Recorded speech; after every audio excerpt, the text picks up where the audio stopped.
How do we stress abbreviations and numbers? I often find that my students are not very comprehensible when they tell me an abbreviation. And there's a lot of abbreviations at work and in the tech industry. So we need to clear up how you say those abbreviations. Abbreviations and numbers receive stress on the last syllable.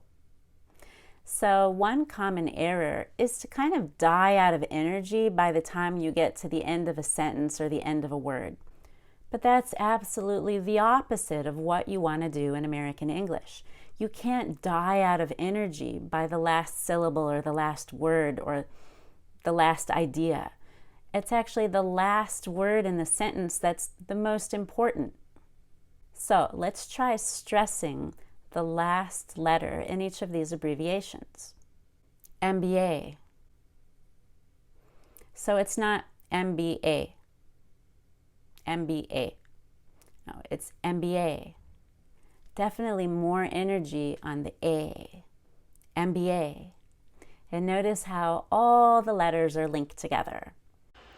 Add a Y between B and A for a smooth transition between vowels. MBA. UCLA. UCLA. Add a Y between the C and L for a smooth transition. UCLA.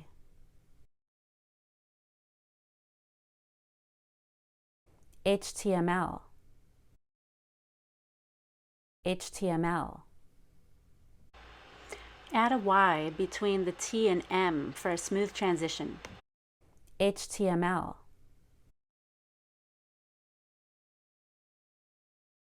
US. US. Add a W between U and S for a smooth transition. US. RSVP. RSVP. Link R to S so it sounds like res. RSVP.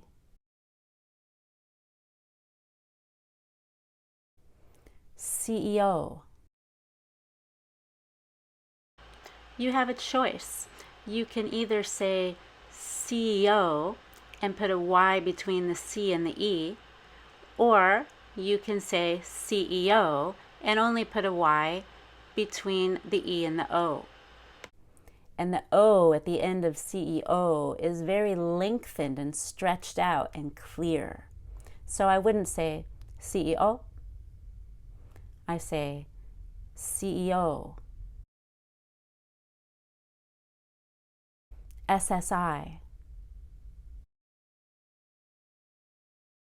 SSI.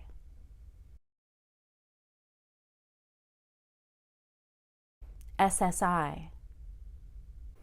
Let's try some numbers. So if I'm going to give my phone number, I want to make sure people can understand it. It's hard to memorize 10 digits only hearing it once, so you need to make it easy for people. I group my phone number into 3 parts, and I stress the last number in each part. So let's pretend this is my phone number. 408-244-2235. Again, 408-244-2235.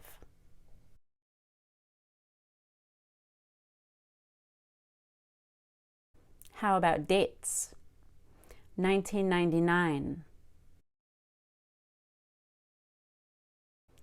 2007.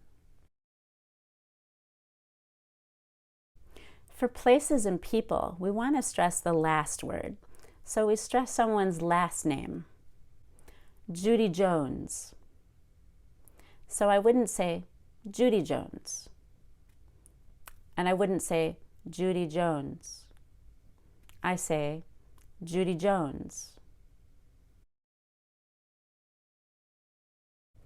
Donald Trump. Donald Trump. Notice that the pitch in my voice went a little higher on the word Trump. Donald Trump. Thomas Jefferson. Thomas Jefferson. Freddie Mercury. Freddie Mercury. What if the name is not an American name? What if your name is Wei Ping Zhou and you're Chinese? You may have one way to say it in Chinese, but Americans will have a hard time understanding your name if you don't follow the rules of stress that we have in English. So you may need to change the way you say your name.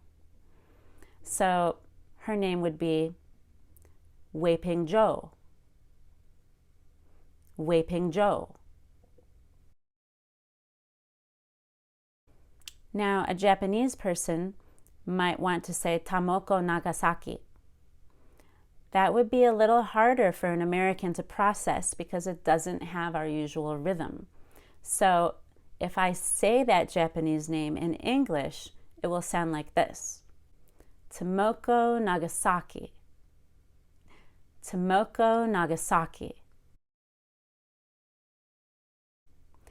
Now, that might not be how you say it in Japanese, but it'll be a lot easier for Americans to process and remember and understand your name if you say it with that rhythm.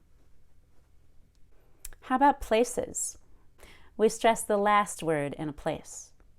San Francisco.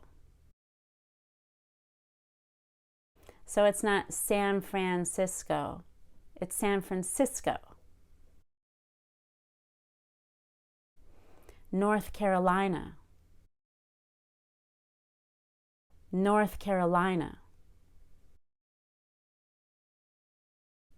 West Virginia.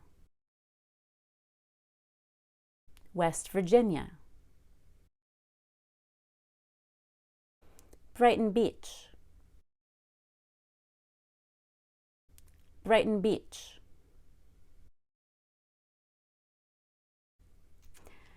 Get more practice with the word stress of abbreviations, numbers, names, and places in the downloadable section.